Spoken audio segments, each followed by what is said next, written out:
Hani aydılmaz aydılmayayım. Nasıl oldu? Ay bir yere sevgi öyle budur. Yine bir aydılmayıp verecek. Ondan sonra ruhsat verecek. Oğlumlar. Garlardan görüyor musun? Garlardan rahatsızlan oğlumlar. Demmesen böyle ilinlenmez. Böyle in yakın adamlanmaz. Böyle sınıvatımız. Şulardan ayırmaz. Bunlar farkınız materyali.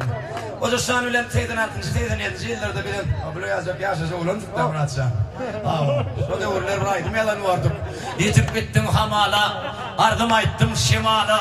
Eğer aytmasan bana ayt soğulam cimala. Ben seni toyda gördüm altın kavaklıyım. Arada yiğitler görüptür gelin bebekli. Nerede olsam da baktı olur benim. Altın kavaklıyım deyip ağlıma gülerek bir şey ben aydımım. Aydım belen rahatça.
Geçen